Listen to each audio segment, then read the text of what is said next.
Hello everyone, so welcome back to my channel. So in this video, I'm going to be covering all the possible questions that could ever be asked in section 1 of AQA A-level biology, that is biological molecules. So the answers for this question is also going to include the key terminologies that you have to write in order to secure full marks. So I'm gonna go topic by topic and cover everything. If you haven't watched the previous video, that is the notes for biological molecules, go back and watch it. And then if you watch this video. It's gonna include all the possible topics which I have lagged in that video. So if you watch both the videos, you're like top notch for the exam. Let's dive into the topic. The first one is monomers and polymers. Explain how condensation and hydrolysis reactions are involved in the synthesis and breakdown of biological molecules. So, condensation reaction join monomers to form polymers, removing a molecule of water. So, we have monomers. So, if you want to join monomers and form polymers, we remove a molecule of water. If you want to form monomer from a polymer, we add a molecule of water, right? So if you want to remember, just draw this diagram in the exam and write the points. That condensation reaction join monomers to form polymers, removing a molecule of water. For example, a glycosidic bond forms between two glucose molecules during starch synthesis. Then hydrolysis reaction break down polymers into monomers by adding a molecule of water. For example, hydrolysis of starch produces glucose molecules and it breaks down the glycosidic bonds. So you have to include it breaks down what bond? Glycosidic bond. Because the keywords you need to include is condensation, hydrolysis, monomers, polymers, water, glycosidic bonds, which we forget, and glucose, and synthesis and breakdown. You have to write the word breakdown, not any other word, okay? And use the word synthesis, not like create, forming. You have to use synthesis, okay? The question number 2 is, describe how disaccharide is formed from two monosaccharide and explain how you would test for its presence. So two monosaccharides join via condensation reaction, forming a glycosidic bond and releasing water. Of course, if it's a condensation reaction, we know it's going to release water, and since it is a monosaccharide, it's asking for a saccharide, it is going to be glycosidic bond. Okay, so two monosaccharide, for example glucose, join via condensation reaction, forming glycosidic bond and releasing water. To test for the disaccharide, first boil with dilute acid to hydrolyze it into monosaccharide, then neutralize and perform the Benedict's test. So remember, first you have to add dilute acid, and then the most important step we forget is then we have to neutralize it, okay, because we have added the acid. So then you have to neutralize and then you have to perform the Benedict test. If it shows positive, it would show a brick red precipitate. It is brick red, okay. So to test for monosaccharides, it is Benedict's test. And the keywords you need to include is monosaccharides, condensation reaction, the glycosidic bond, and you release water, and the hydrolysis, and Benedict's test. And what if the Benedict test is positive? What are the symptoms? The brick red precipitate. And the most important thing is you shouldn't forget that you have to neutralize it, okay, before adding the Benedict solution. The third question, in a given reaction scheme, identify whether the reaction is condensation or hydrolysis. So how would you identify? So a condensation, we know what is the key difference. Condensation releases water and hydrolysis takes in water, right? A condensation reaction removes water and form covalent bonds. For example, if it's a saccharide, then it is glycosidic bond. If it's proteins, then it's going to be peptide. If it's lipids, it's going to be ester bond, okay. But a hydrolysis reaction adds water to break a covalent bond, producing smaller monomers. For example, you break proteins and you form amino acids, right? So the keywords you need to include is condensation, hydrolysis, water, covalent bond, and monomers. The next thing, provide an example of how hydrolysis is critical in digestion. So, hydrolysis of starch by amylase breaks down glycosidic bonds, forming maltose. So, digestion, if it comes for digestion, we have to take a molecule example of molecule. So, in this case, I have took starch. So, because we eat in starch, right?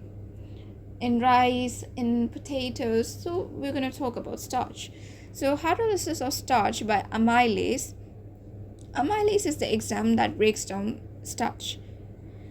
So, hydrolysis of starch by amylase breaks down the glycosidic bonds, forming maltose.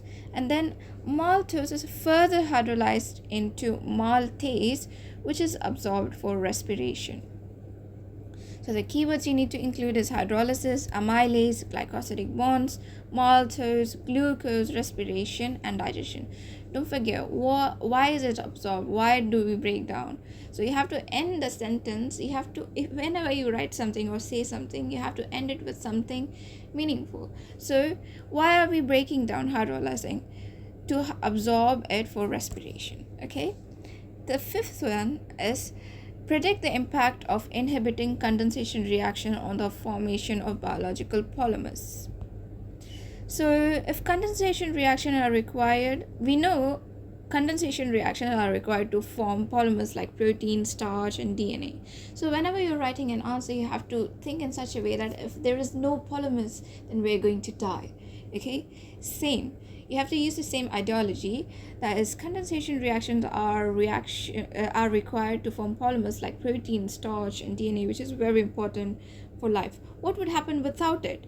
Without condensation reaction, monomers cannot join to form glycosidic, peptide, or phosphodiester bonds, disrupting storage, structure, and enzymatic functions, which are the basic building blocks of life. So we need condensation. So the keywords you have to include is condensation reaction, polymers, monomers, glycosidic bonds, peptide bonds, and phosphodiester bonds. Now let's go into the next topic, that is carbohydrates. Compare or contrast the structure of alpha glucose and beta glucose and explain how this difference influences the properties of starch and cellulose. Alpha glucose has the OH group on carbon 1 below the plane of the ring, while beta glucose has it above. For example, starch. Starch is made up of alpha glucose. It is compact and energy efficient as it forms a helical structure with branched chain. Its branch chain is called amylopectin. Whereas cellulose, beta glucose, which is formed by beta glucose, forms a straight chain with hydrogen bonds between adjacent chains, making it strong and rigid for plant cell walls. Okay, so starch is made up of alpha glucose, cellulose is made up of beta glucose. Starch is compact and it is energy efficient and it forms helical structure with branch chain. So it is having branches. Whereas cellulose forms straight chains and it is made up of beta glucose. And one more thing, additional thing is that it has hydrogen bonds between adjacent chain, making it strong and rigid for plant cell walls. So you can look at the keywords. You have to include alpha glucose, beta glucose. Of course, that's the thing they have asked in the question. Then the most important thing that we just forgot is the OH group, the hydroxyl group in alpha glucose is below the plane, whereas in beta it's above the plane. Okay. Then you have to talk about the helical structure and what is the name given to it. The branch name is called amylopectin. And then cellulose, the most important thing you have to talk is the hydrogen bonds, cellulose, cell walls, and that's what makes it rigid and strong. Okay. Then starch and glycogen are both storage polysaccharides. Why is glycogen more suited for animals compared to starch? I've heard that we can't eat grass, right? Because we can't absorb it, but cows can eat grass. Why is it?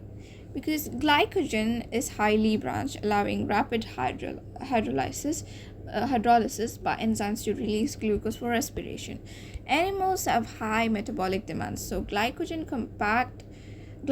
compact structure makes it ideal for energy storage in cells, whereas We know starch is we know cellulose is straight, so it doesn't have that much branch, so we can't absorb it properly and use it efficiently for energy release. Okay, the next question: explain why cellulose is suitable for structural role in plant cell walls. Cellulose is made up of beta glucose monomers linked by 1,4 beta glycosidic bonds. It has straight chains which are formed due to alternate monomers flipping with hydrogen bonds, forming strong microfibrils for rigidity. So include the word microfibrils because that's the most important thing. The name given to the alternate monomer flipping and joined together by hydrogen bond forming straight chain is called microfibrils. Okay, so the keywords you have to include is cellulose, beta glucose, and all of these and these. Okay, and don't forget this as well. This as well. So everything. It provides rigidity. So remember that. Why is it? Why does it have beta glucose bond? Why does it have hydrogen bonds? Why does it form microfibrils? It has a reason for rigidity. Then, given the structure of polysaccharide, identify the monomers and the type of glycosidic bonds present. So, what is it? Given the structure of polysaccharide, identify the monomers and the type of glycosidic bond. For example, if they have 1,4 alpha glycosidic or 1,4 beta glycosidic, so 1,4 alpha glycosidic is going to be in starch. Why? Because it has alpha. And 1,4 beta is going to be cellulose. Why? Because it has beta. That's it. The next one is like kind of an interpreting graph question. So interpret a graph showing, they could ask graph questions, right? So if they ever ask, they would ask rate hydrolysis of starch by amylase and relate it to enzyme activity. So you could say, as the graph rises, amylase hydrolysis starch into maltose, increasing the rate. So because as there is more enzyme, then more of maltose is gonna form because there would be more hydrolysis, so it would increase the rate. And then it would plateau, which indicates all starch is hydrolyzed, so no further increase in enzyme substrate complexes. Okay, the most important keyword you have to include it, which you'll later on learn in the course, is the enzyme substrate complex. Okay, do not forget it. So you have to include why it rises, then why it plateaus, and give the reason. And you have to include words like hydrolysis, amylase, maltose, enzyme, substrate complex, and why it plateaus. Okay. So suggest why certain organisms like humans can digest starch but not cellulose. Humans produce amylase and maltase to hydrolyze the alpha glycosidic bonds in starch. Humans lack enzyme to break the beta glycosidic bonds in cellulose. Therefore, cellulose passes through the digestive system as a dietary fiber. Okay, so the keyword you can see: amylase, maltase, alpha glycosidic bonds, beta glycosidic bonds. And what happens if we eat? We're not going to die, but we're going to pass it down through the digestive system as a dietary fiber. Okay, so describe the role of hydrogen bonds in the structure and function of cellulose. Hydrogen bonds form between adjacent chains of beta in cellulose, creating microfibrils. This provides tensile strength for cell walls. Oh my god, my mouth is like blabbering. Okay, let me start again. Describe the role of hydrogen bonds in the structure and function of cellulose. We know hydrogen bonds, why are they there? To give rigidity, right? So hydrogen bonds between the adjacent chains of beta glucose in cellulose, creating microfibrils, provide tensile strength for cell walls, and it prevents bursting under osmotic pressure. So why do we need rigidity? Why can't we just be like jelly? Why can't the plants be like flexible? Why do we need rigidity? To prevent bursting under osmotic pressure, otherwise the plant is going to die. So that's why. Question number 13. So a sample gives a positive result with Benedict's reagent, and another test with iodine solution turns blue-black. What does this indicate about the sample? So we know Benedict's test. Why do we add Benedict solution? For testing reducing sugar. So a positive Benedict test sample contains a reducing sugar. For example, it could be maltose. But a blue-black iodine result we've been learning since grade 1 that it means a presence of starch. So blue-black means starch, okay? So yeah, see the keywords is Benedict test, reducing sugar, iodine, starch, and blue-black. Now they've asked design an experiment to identify reducing sugar. It's been 15 minutes, okay. Design an experiment to identify reducing sugar, non-reducing sugar, and starch in a sample. So reducing sugar, perform Benedict's test, heat with Benedict solution, and brick red precipitate confirms reducing sugar. We know this already. But what about non-reducing sugar? We never heard it.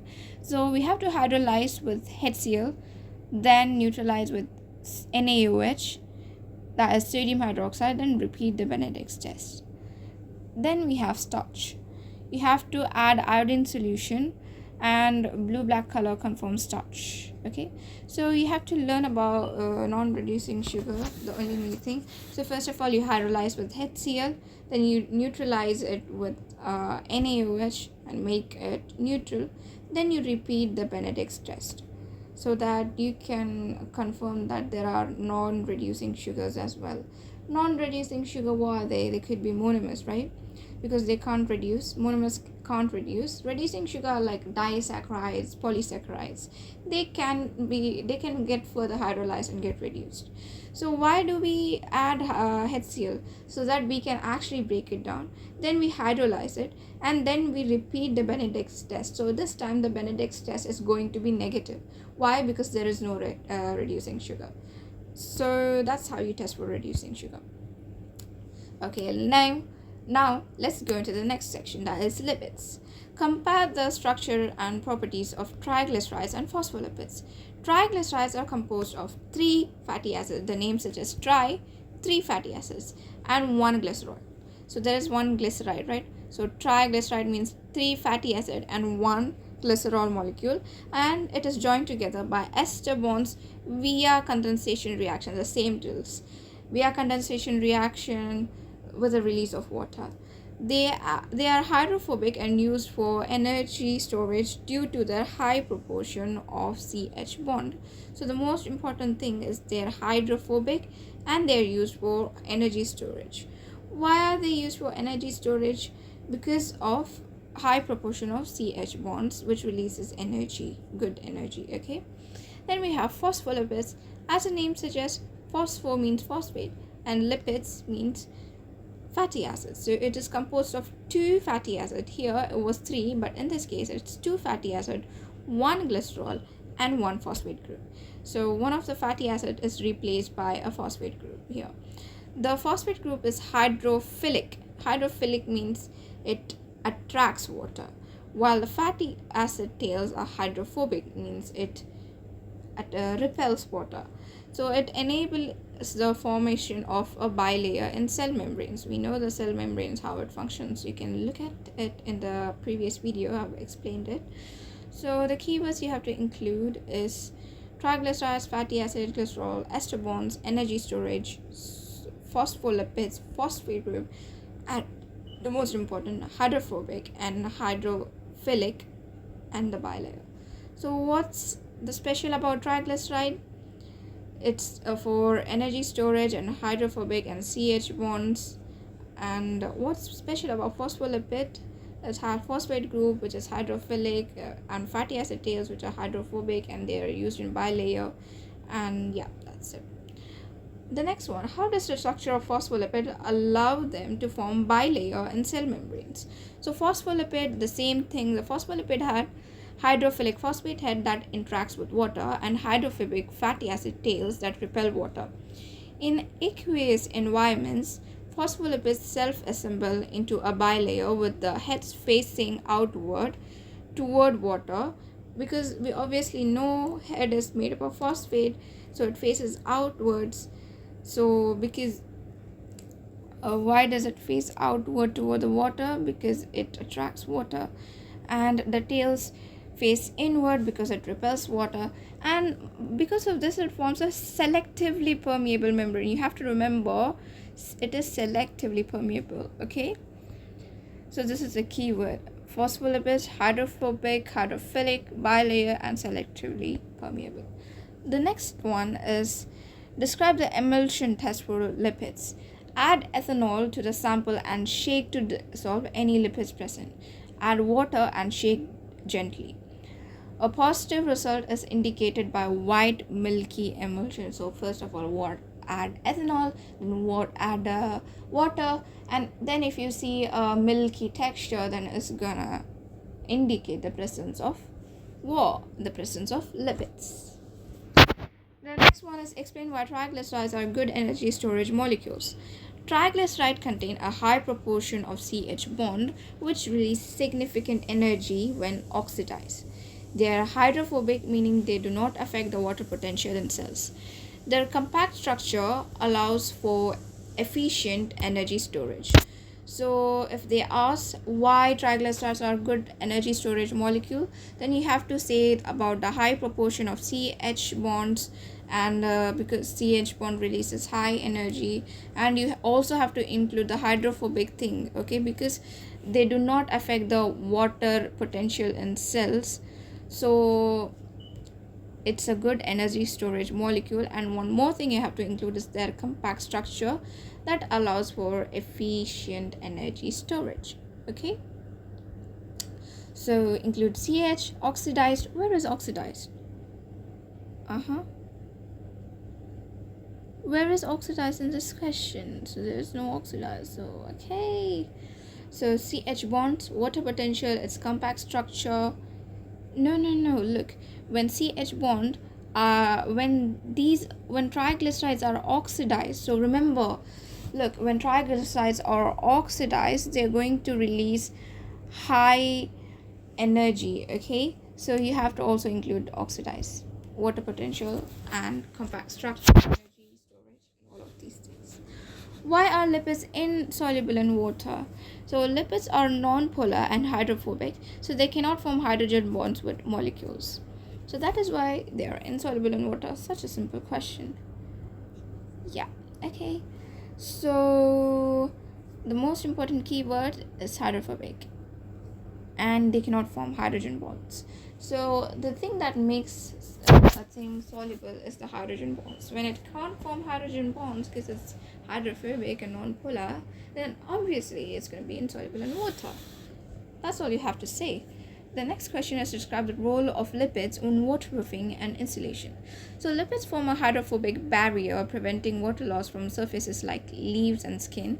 In animals, fats as insulator, reducing heat loss and protecting the organs inside. Okay, so the keywords is lipids, hydrophobic barrier, waterproofing, insulation, heat loss, and fire organs. Okay, now we have come into the next topic, that is proteins. Explain how the primary structure of protein determines its three-dimensional shape. So the primary structure is specific sequence of amino acid in polypeptide chain determined by the peptide bonds. This sequence determines the position of R groups, influencing interactions like hydrogen bonds, ionic bonds, disulfide bridges, which creates the secondary, tertiary, and quaternary structures. So the keywords you have to include is primary structure. The primary structure is formed by the sequence of amino acid, and this sequence determines the position of R groups.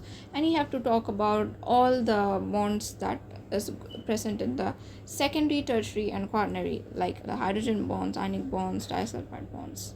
Okay, the next one. What bonds are involved in the tertiary structure of protein, and how do they contribute to the shape? So the tertiary structure, it has, tertiary means three, right? You can imagine like three. So it has three bonds: hydrogen bonds, ionic bonds, and disulfide bonds.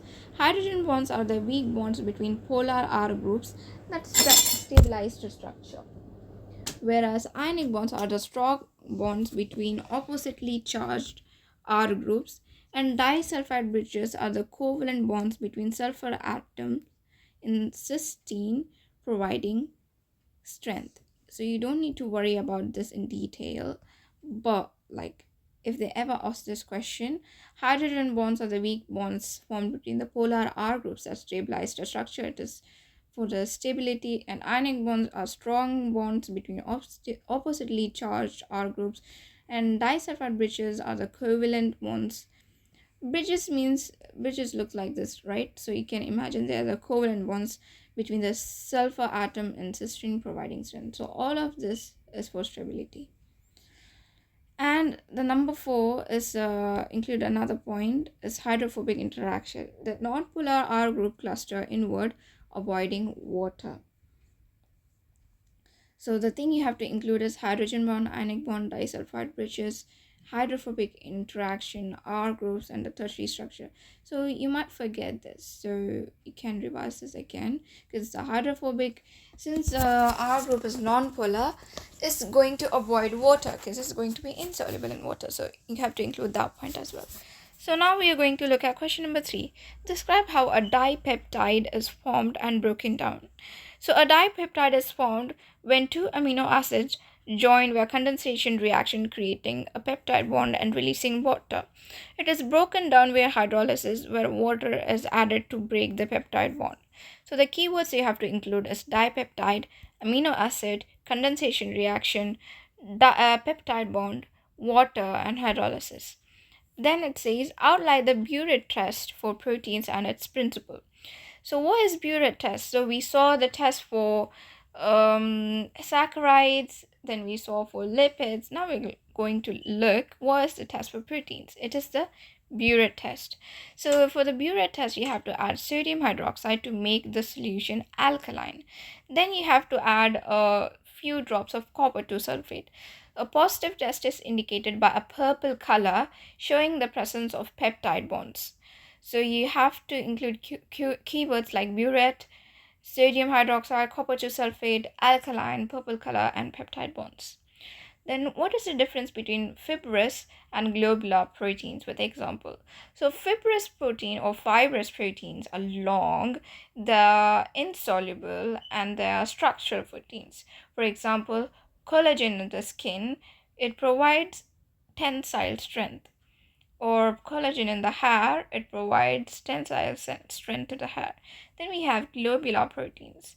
They are compact because we can see using the name, they're going to be compact, soluble proteins. Example for like amylase, hemoglobin for oxygen transport. So the keywords you have to include is fibrous protein, globular proteins, insoluble, structure, soluble, enzymes, and hemoglobin and collagen. So you don't need to include collagen if you're not writing that as an example. Then you have explain the function of enzymes and how the structure relates to their function. Enzymes are biological catalysts. What are the enzymes? Enzymes are biological catalysts. Okay, they are the catalysts that speed up reaction by lowering the activation energy.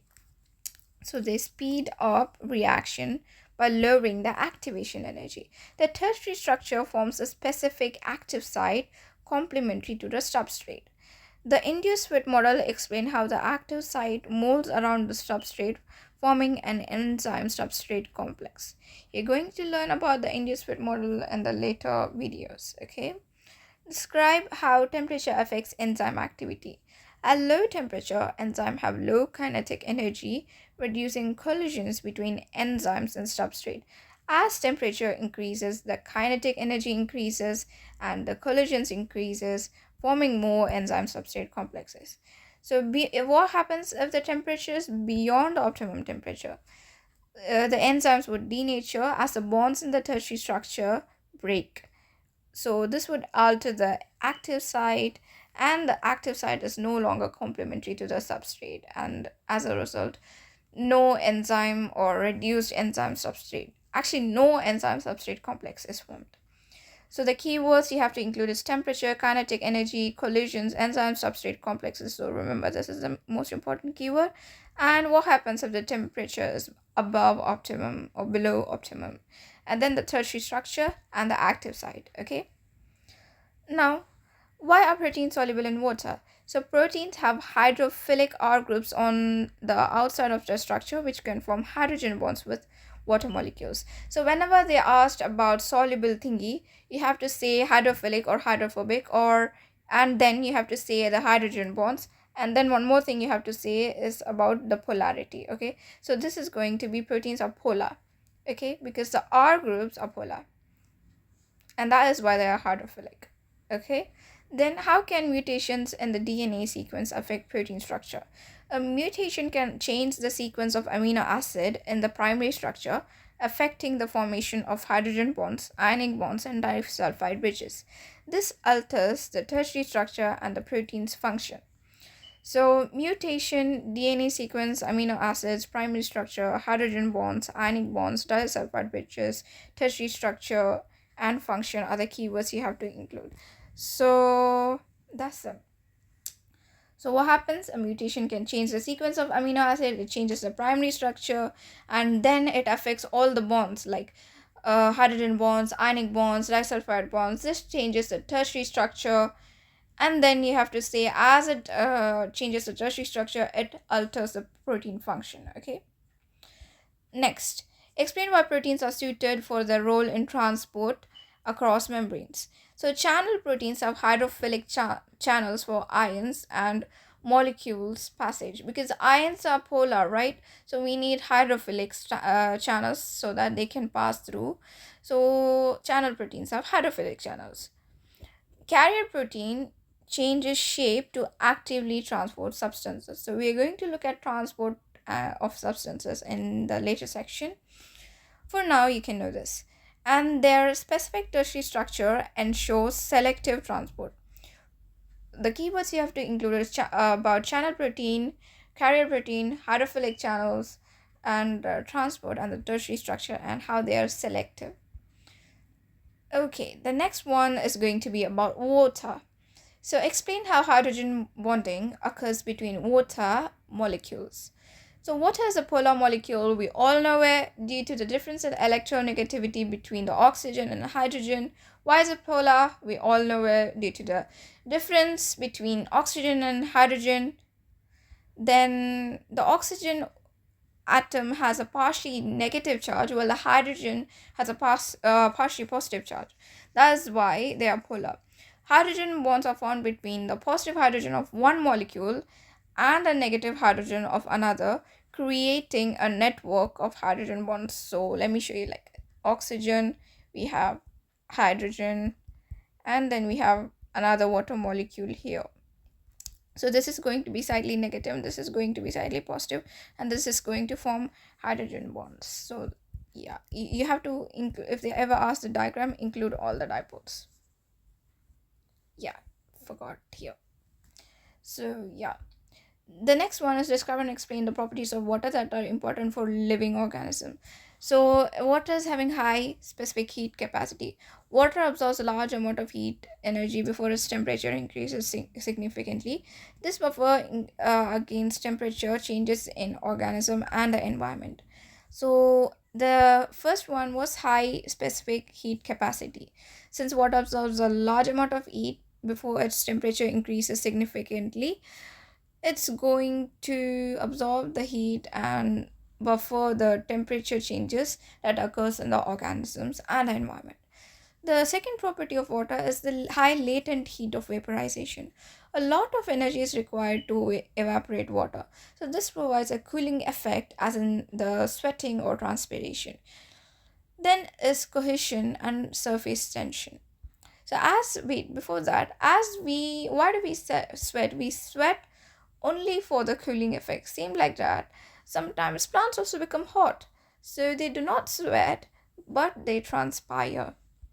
Then we have cohesion and surface tension. Water molecules stick together due to hydrogen bonding, allowing cohesion. This supports the transport of water in the xylem and creates a surface tension for small organisms to move on water. Then we have the solvent properties. Water dissolves polar molecules. We know that because water is polar. So it dissolves polar molecules and ions, and it enables metabolic reaction and the transport of substances like glucose and ions. Then we have density and freezing. Ice is less dense than liquid water, allowing it to float. Yeah, okay. Because why is ice less dense? Because it has a lot of air in it. So that is why it floats and it is less dense. So as a result, this insulate aquatic ecosystems in winter. So the fishes below don't freeze and die, so it forms ice on the top surface, and it insulates and keep the water below it in the optimum temperature so that the organisms don't die. So the keyword you have to include is specific heat capacity, temperature changes, latent heat of vaporization, the cooling effect, the cohesion, the surface tension, xylem solvent, metabolic reaction, density, and the freezing. Why is water described as a good solvent, and why is it important in biological systems? Because the first thing which we include in every answer about water is what is a polar molecule. So it can surround and dissolve other polar molecules and ions. This allows important substances like glucose, amino acids, and inorganic ions to dissolve and be transported in blood or fluid. For example, no, the keywords you have to include is polar molecule, dissolve, glucose, amino acids, inorganic ions, blood, phloem. The next question is, how does water's high specific heat capacity benefit living organisms? Water absorbs large amount of heat with minimal temperature changes, providing temperature stability. This allows organism to maintain a stable internal condition and aquatic environments to resist the drastic temperature fluctuations. Okay, the next question. What is the biological significance of water's high latent heat of vaporization?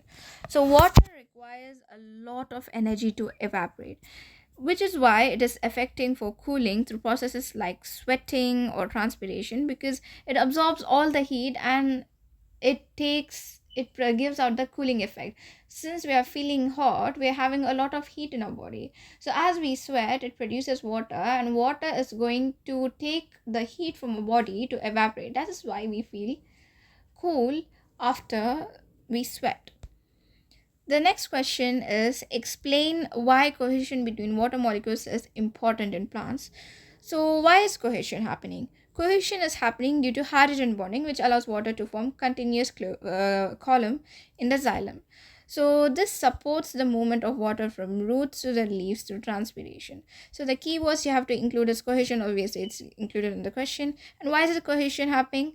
Happening because of hydrogen bonding, and it forms a water column. That is how transpiration is occurring. Describe how surface tension is useful for organisms. Water molecules at the surface are more strongly attracted to each other, creating a surface tension. This allows small organisms like pond skaters to move on water surfaces. And even, have you seen mosquitoes? They stand on water. Like, I've seen mosquitoes standing on water. So it allows water dependent organism like pond skaters to move on water and to create a habitat on the surface of water. If it doesn't have the surface tension, then it's gonna sink, right? So that is why it has surface tension. The next we are going to look at is the inorganic ions and all the questions about inorganic ions. So, what are inorganic ions and how do they differ from organic molecules? Inorganic ions are charged particles that do not contain carbon. So, for example, sodium, potassium, calcium. So, unlike organic molecules, they are simple, and but even though they are simple, they are involved in wide range of biological processes. For example, inorganic ions like iron, iron in the sense Fe, it is very important in the transportation of oxygen through hemoglobin. Okay, so the only thing we are going to include in organic is about in the topic of biological molecules is all about the inorganic ions, because we have learned that biological molecules are the molecules which include carbon, hydrogen, and oxygen. But even for that we need, for like the forming that, or for the transportation or the movement or the function of that those biological molecules, we need inorganic items like sodium, potassium, calcium, iron, and all. Okay, so that is why every single molecule is important, whether it be organic or inorganic. Then we have outlined the role of hydrogen ions in biological systems. Hydrogen ions determine pH. We've been learning this since grade 1 in chemistry. So hydrogen ions means pH. Whenever you talk about hydrogen ions, you have to talk about the pH. So hydrogen ions determine the pH, which affects the enzyme activity and metabolic reaction. A lower pH. When is there a lower pH? When there is a high concentration of hydrogen ions, can denature enzyme by altering their tertiary structure. And even a higher pH, that is the when the hydrogen ions concentration is very very low, it could also denature enzymes by altering their tertiary structure. Okay, so the keywords you have to include is hydrogen ion, H plus, and the pH, enzyme activity, and what does it do? It affects the metabolic reactions by affecting the tertiary structure. The next one is explain the role of iron in oxygen transport. So here came the question which I told. So the ions Fe2 plus are component of hemoglobin in red blood cells. So the Fe2 binds to the oxygen to form oxyhemoglobin, enabling oxygen transport in the blood. So the keywords you have to include is ions, Fe2 plus, hemoglobin, oxygen, and what is the complex of oxygen and hemoglobin called? It's called oxyhemoglobin. And why is it important? For the transport of oxygen. Okay. The next thing, describe the role of sodium ions in the absorption of glucose and amino acid. So sodium ions are involved in co-transport of glucose and amino acid in the small intestine. Sodium ions moves down its concentration gradient, bringing glucose or amino acids. So it actually moves down its concentration gradient. So it's not an active transport, but it is called a co-transport because it is bringing a friend, it is bringing a companion with it, that is amino acid. So when amino acid travels in, it brings glucose with it. That is why it is called co-transport, because more than one people are traveling inside the epithelial cells. So the keywords you have to include is sodium ions, co-transport, glucose, amino acids, small intestine, and concentration gradient. Why concentration gradient? Because to show to show that co-transport is not the same as active transport. Okay, the next one is explain the significance of phosphate ions in living organisms. Phosphate ions are components of DNA, RNA, and ATP. They form phosphodiester bonds in nucleic acid and provide energy release when ATP is hydrolyzed to form ADP and inorganic phosphate. This means inorganic phosphate. So the keywords you have to include is phosphate ions, DNA, RNA, ATP, and the most important thing, phosphodiester bonds. And what happens if you break it? It releases energy. And what does it forms as a byproduct? ADP and inorganic phosphate. So the byproduct that are formed is energy, ADP, and inorganic phosphate. So it forms three things. Then, how do calcium ions contribute to the biological processes?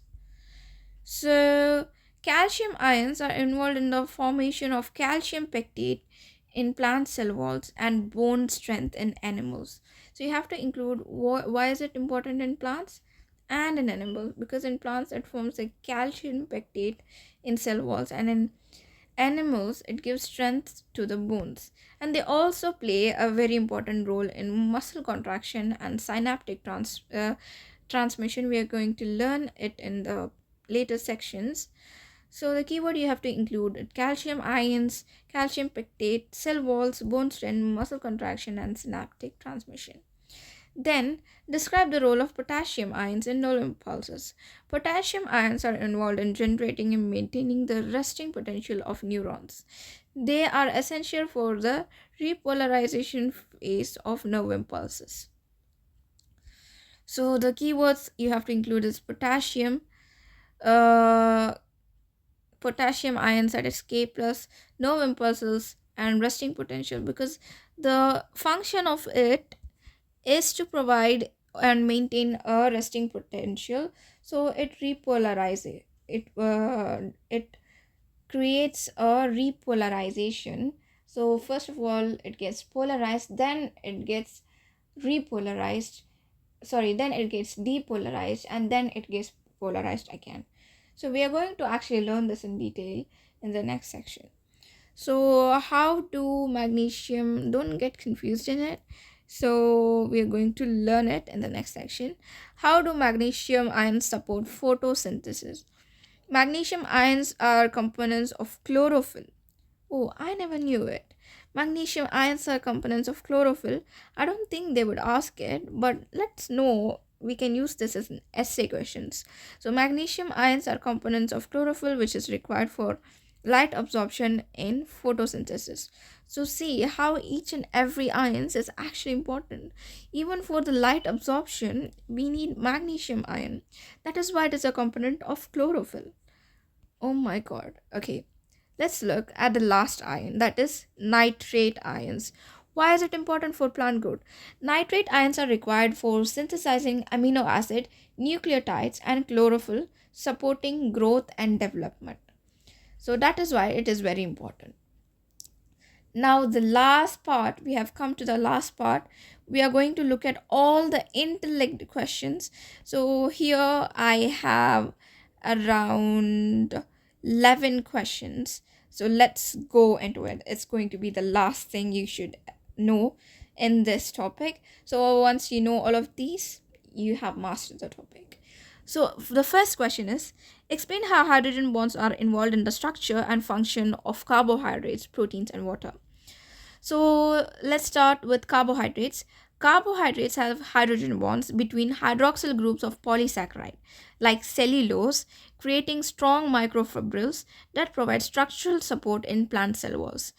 Then proteins. Hydrogen bonds stabilize the secondary structure, that is alpha helices and beta pleated sheets, and contribute to the folding of the tertiary structure. Just because of hydrogen bonds, we have tertiary structure. If there is no hydrogen bonds, we wouldn't have any tertiary structure. So it determines the protein's 3D shape, and ultimately it determines the function. Okay. Then we have water. Hydrogen bonds between water molecules give it properties like high specific heat capacity. We learned the properties of water like high specific heat capacity, high latent heat of vaporization, and cohesion, which are essential for temperature regulation and transport in organism. But did we know that all of these things is just because of this small hydrogen bonds between water molecule that give all of this magical properties?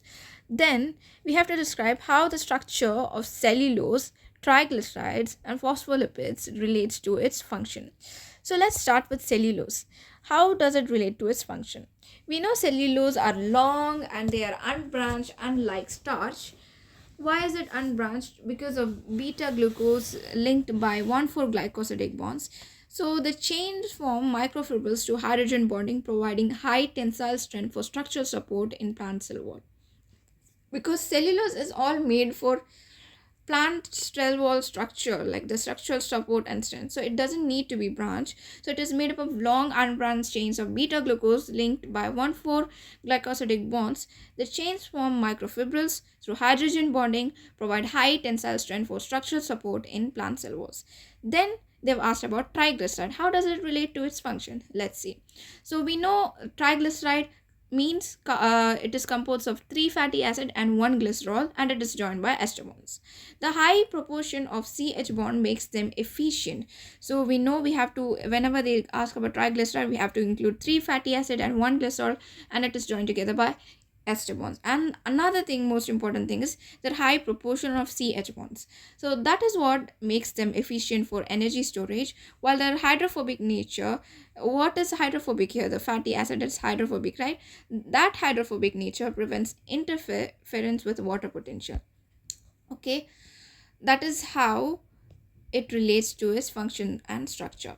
Then we have phospholipids. Contain, so whenever they ask question like relate its structure to its function, you have to think about the molecules and how it is made.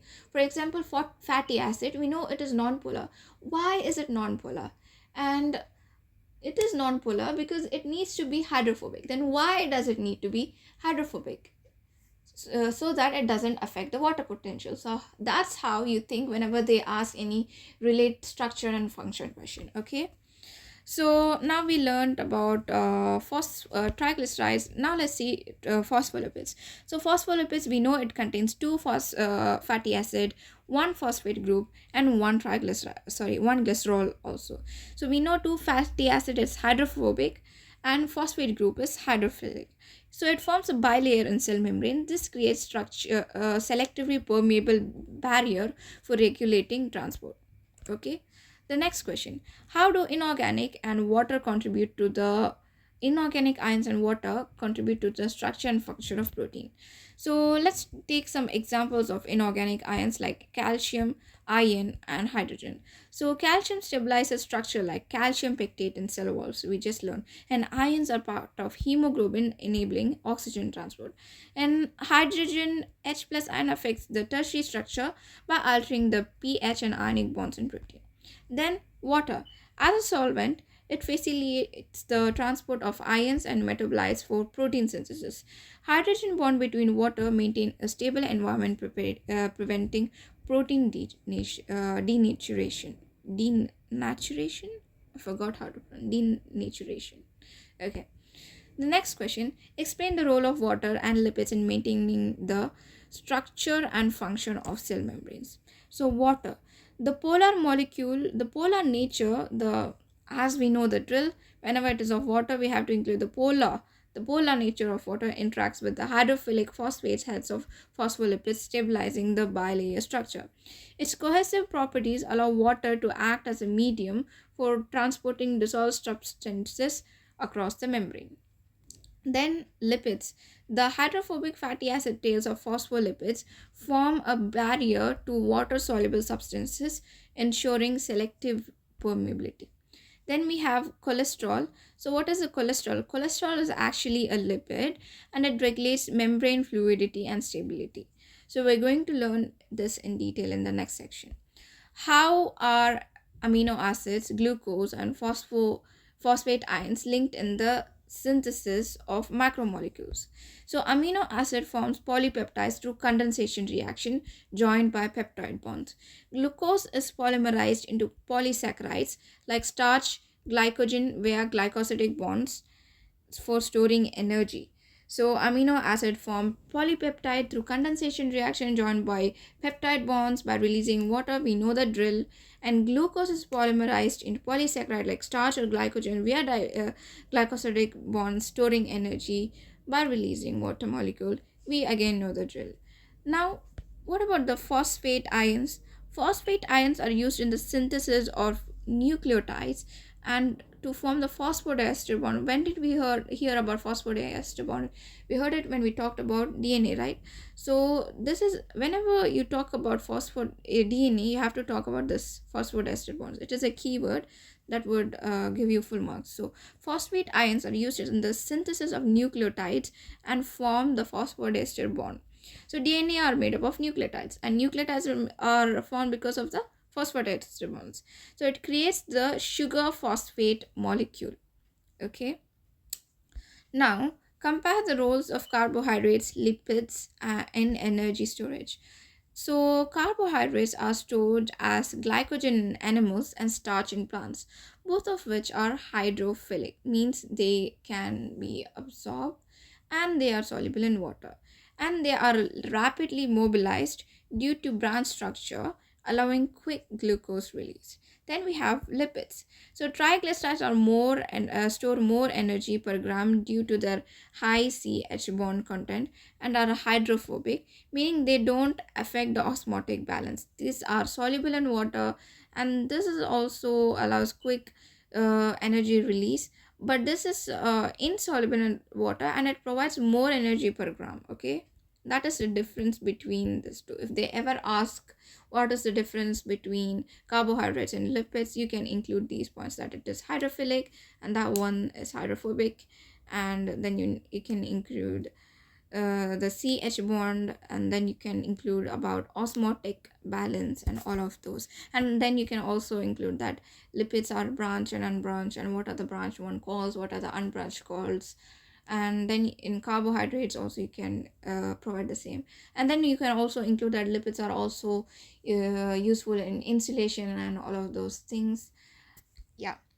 And then the next question, why is the combination of hydrophilic and hydrophobic interaction important for the function of proteins and phospholipids?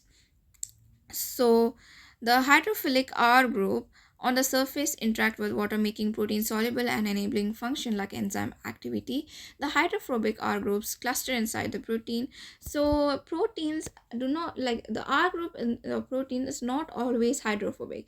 It can be hydrophilic and it can be hydrophobic. So what happens if it's hydrophilic? What happens when it's hydrophobic? Let's see. So if it's hydrophilic, then the R groups on the surface interact with water, making protein soluble and enabling functions like enzyme activity. If the hydrophobic there are hydrophobic R groups too, right? So the hydrophobic R groups cluster inside the protein, stabling its tertiary structure. So it stabilizes its tertiary structure, whereas this one makes it soluble and helps in functions like enzyme activity. Then phospholipids, we have to talk about phospholipids. The hydrophilic heads interact with water. When it's about phospholipid, we have to talk about phospholipid bilayer. Okay, the hydrophilic interaction with water, while hydrophobic tails form, creating the hydrophilic heads, they interact with water because they are hydrophilic.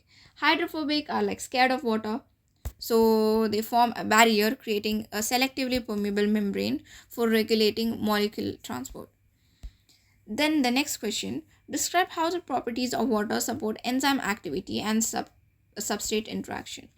So how does water, I never learned about this. Let's see. How does it affect?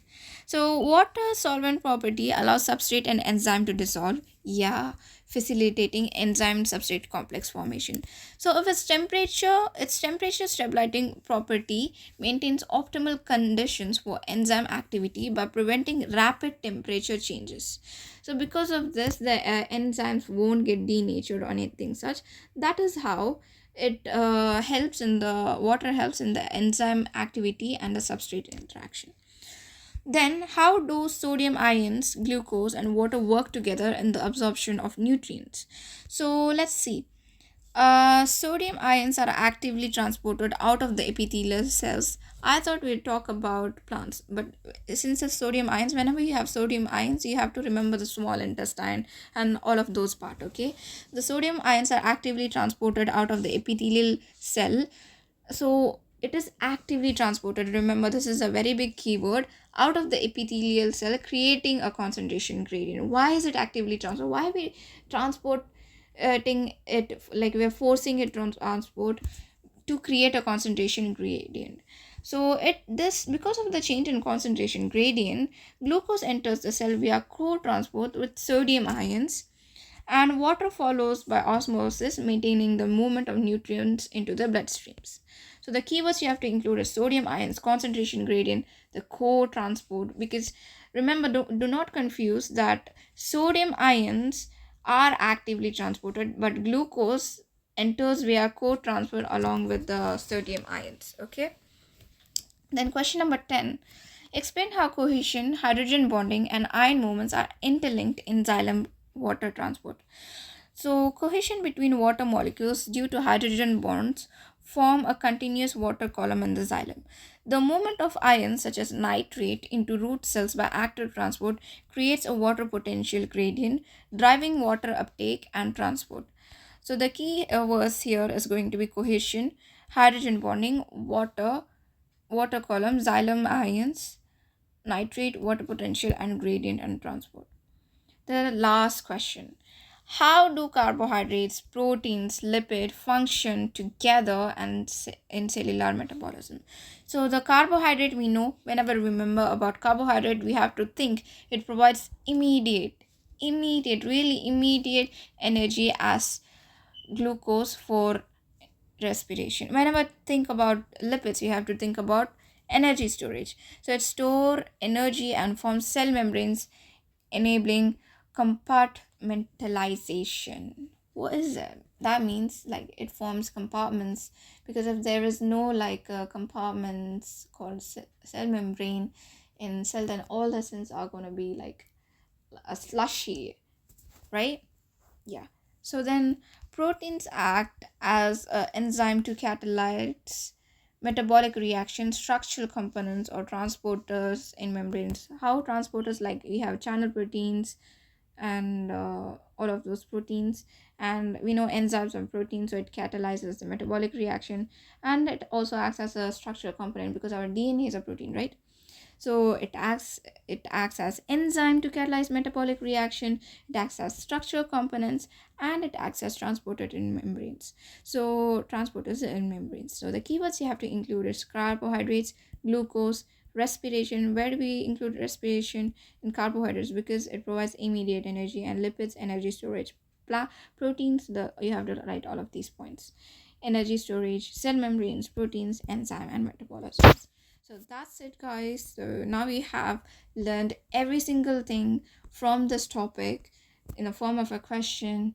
And yeah, so if you learn all of these things, if you just watch this video twice or thrice and feed it into your mind, you can answer any possible question that could ever be asked from this chapter. Thank you very much. If you have any questions, or if you can suggest me any improvement in my videos, comment down below. And if you want notes of this chapter, comment down below as well. Thank you. Bye.